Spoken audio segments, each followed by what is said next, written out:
गुरुजी ने बताया, बार बार कहते हैं आज परमात्मा कि भक्ति मार्ग में सतगुरु से जुड़ने से पहले आपने ज्ञान को आधार बनाना पड़ेगा। ज्ञान आधार क्या होता है कि गुरुजी के सत्संग ज्यादा से ज्यादा सुनो, और सत्संग सुनोगे तो बहुत सारी शंकाएं तुम्हारे अंदर ऑटोमेटिक उत्पन्न होंगी। नाम दीक्षा लेने से पहले तुम जितना सत्संग सुनोगे उतनी तुम्हारे अंदर शंकाएं भी साथ साथ पैदा होंगी, और सत्संग सुनते रहोगे तो शंकाओं का निराकरण भी होता रहेगा, समाधान भी होता रहेगा।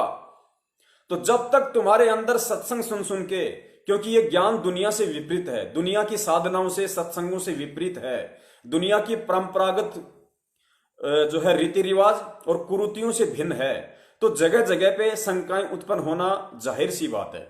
तो गुरुदेव ने बताया कि तुम तब तक नाम लेने से पहले इस सत्संग सुनते रहो जब तक सत्संग सुनते सुनते तुम्हारे अंदर की शंकाओं का समाधान ना हो जाए, और जब तुम्हारी सारी शंकाओं का समाधान हो जाए उसके बाद में सतगुरु से दीक्षा लेनी चाहिए, नाम लेना चाहिए।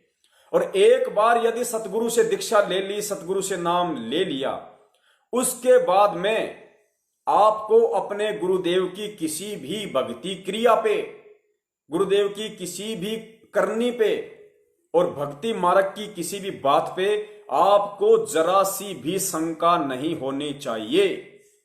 अगर नाम दीक्षा लेने के बाद आपको अपने गुरु पर, भक्ति पर यदि जरा सी भी शंका हो गई, जिस प्रकार आज सन 2014 के बाद लाखों की संख्या में लोगों ने नाम दीक्षा ली है, सतलोक आश्रम मैनेजमेंट हरियाणा की फर्जी डीवीडी वाली इस प्रोसीजर से नाम उन्होंने जल्दबाजी में ले लिया, गुरुजी के सत्संग इतने सुने नहीं, ज्ञान को आधार बनाया नहीं, नाम ले लिया, भक्ति में लग गए, निसंशय कोई दिक्कत नहीं। गुरुजी के यूट्यूब पे सत्संग सुनते थे, सत्संग सुनते सुनते बहुत सारे ऐसे वीडियो आए जो आर्य समाजी लोगों ने डाल रखे हैं, बहुत सारे ऐसे वीडियो सामने आए जो बरवाला कांड के बाद मीडिया वालों ने यूट्यूब पे डाल रखे, फेसबुक पे डाल रखे हैं, या अन्य संत व पंथों वालों ने गुरुजी के ज्ञान को कमजोर साबित करने के मकसद से, गुरुजी को समाज में निंदा और घृणा की दृष्टि से, बेइज्जत करने की दृष्टि से उन लोगों ने जो वीडियो डाल रखे हैं, वो वीडियो जैसे ही उन लोगों के सामने आए और उन्होंने देखा कि मीडिया ने दिखाया कि सतलोक आश्रम बरवाला में, बरवाला कांड के बाद जब पुलिस अंदर एंटर हुई तो वहां पे कंडोम मिले, कंडोम के पैकेट मिले। बरवाला में जैसे ही पुलिस एंटर हुई तो वहां पे पुलिस को जो छोटा सा एक हॉस्पिटल, एक छोटा सा एक क्लिनिक जो बरवाला आश्रम में बना हुआ था, पुलिस को वहां पे प्रेगनेंसी किट का एक डब्बा मिला। पुलिस जैसे अंदर एंटर हुई, छानबीन में लगी, तो पुलिस ने देखा कि सतलोक आश्रम बरवाला में आलीशान स्विमिंग पूल था। पुलिस जैसे ही एंटर हुई, पुलिस ने देखा कि आश्रम के बैक साइड में 5 मंजिला आलीशान चिप्स मार्बल संगमरमर लगा हुआ शानदार 5 स्टार रूपी एक बिल्डिंग मिली।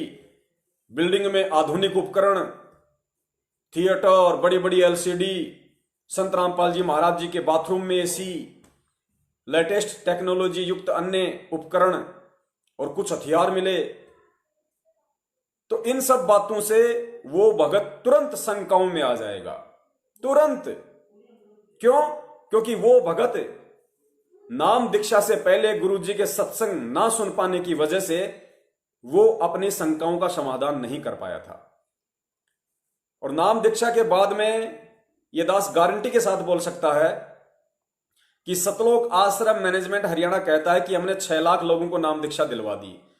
मैं गारंटी के साथ कह सकता हूं कि 6 के 6 लाख लोगों के दिलो दिमाग में यह शंका उत्पन्न हुई है।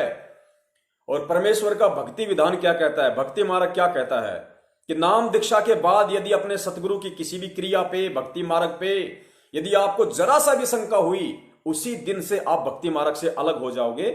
आप सतगुरु की शरण से, ऑटोमेटिक ये सिस्टम है, इसमें किसी को बताना नहीं पड़ता कि मैंने शंका कर ली, और सामने से आपको कोई बताएगा नहीं कि आप गुरु से दूर हो चुके हो। ये ऑटोमेटिक कनेक्शन है, ऑटोमेटिक। जैसे मोबाइल का इंटरनेट बीच बीच में डाउन हो जाता है, कभी तेज हो जाता है, कभी डिस्कनेक्ट हो जाता है, फिर कनेक्ट हो जाता है। ये ऐसी प्रोसीजर है, ये ऑटोमेटिक सिस्टम है। तो बहुत सारी आत्माएं इस तरीके से गुरुजी से फिलहाल दूर हैं। और वर्तमान में दास के पास जितने भी फोन आते हैं संगत के, पुण्यात्माओं, एक तो मैं निवेदन करना चाहूंगा भगत समाज से कि पुण्यात्माओं, मैं सतलोक आश्रम मैनेजमेंट हरियाणा की तरह नहीं हूं। मैं एक आम भगत हूं। मैं अपनी नेक कमाई से अपना घर चलाता हूं सतगुरु के आशीर्वाद से।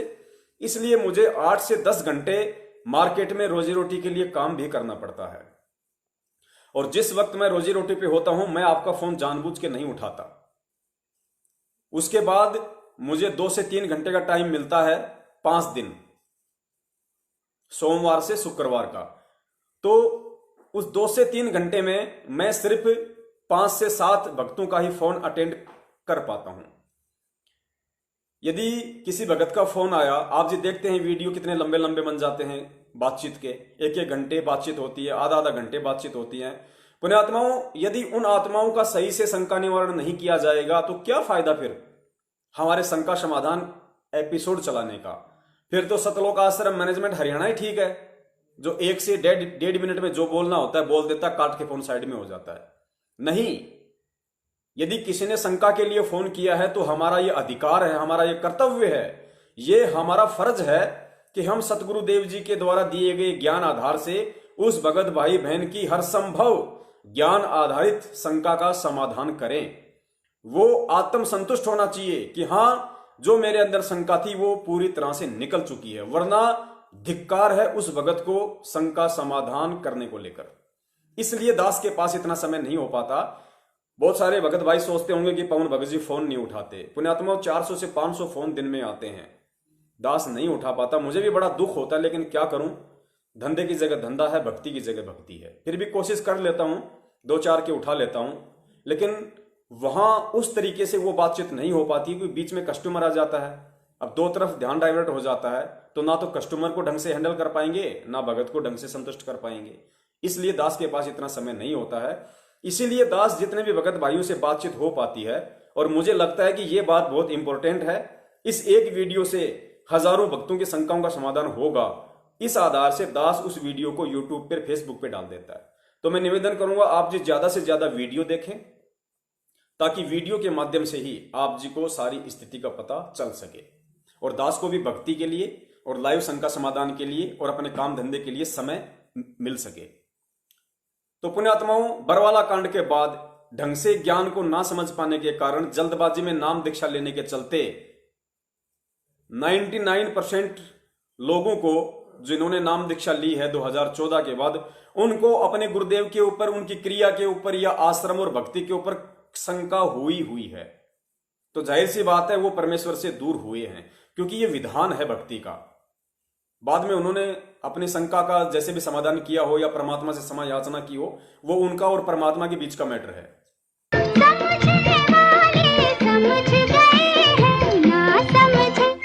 ना समझे वो अनाड़ी है।